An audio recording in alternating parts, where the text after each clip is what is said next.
Assalamualaikum warahmatullahi wabarakatuh. Perkenalkan, nama saya Tasya Dewi di KPM 19170505 akan menjelaskan struktur komputer dengan arsitektur von Neumann dan perbedaan dengan arsitektur Harvard.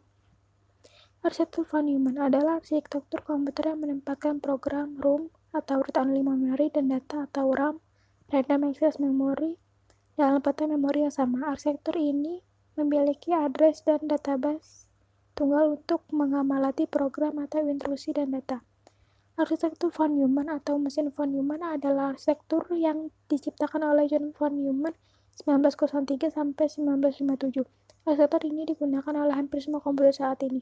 Arsitektur von Neumann menggambarkan komputer sementara dengan 4 bagian utama, yaitu unit versus control, memori, dan alat masukan dan hasil. Secara kolektif dinamakan input atau output. Bagian ini dihubungkan oleh berkas kawat atau bus. Tahun 1946, komputer dengan standar program konsep dipublikasikan yang kemudian dikenal dengan komputer IAS, Computer of Institute of World Advanced Studies.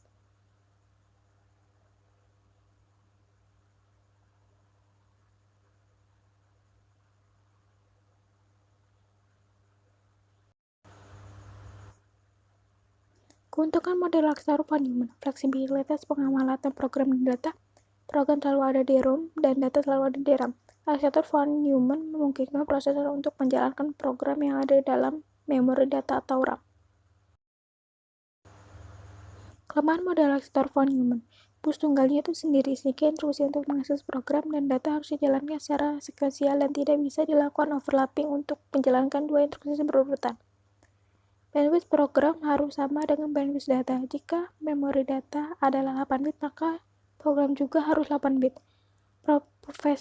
Prosesor von Neumann membutuhkan jumlah clock CPI, clock per instruction, yang relatif lebih banyak sehingga eksekusi intrusi dapat menjadi relatif lebih lama.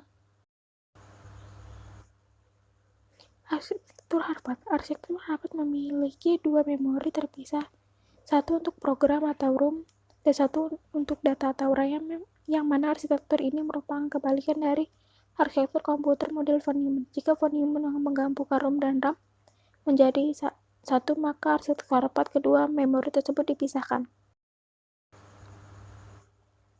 Kelebihan model arsitektur komputer model Harvard, bandwidth program tidak mesti sama dengan bandwidth data. Code dan operate dapat dijadikan dalam satu word instruksi saja. Instruksi dapat dilakukan dengan lebih singkat dan cepat. Memori program dan data terpisah, maka kafling total memori program data menjadi lebih banyak. Perbedaan arsitektur von Neumann dengan arsitektur Harvard. Arsitektur von Neumann. Arsitektur von Neumann, arsitektur komputer yang menempatkan program ROM dan RAM dalam peta memori yang sama. Arsitektur ini memiliki address dan database tunggal untuk mengamalati program, instruksi, dan data. Contoh dari microcontroller yang memakai arsitektur von Neumann adalah keluarga 68HC05 dan 68HC11 dari Motorola. Arsitektur Harvard.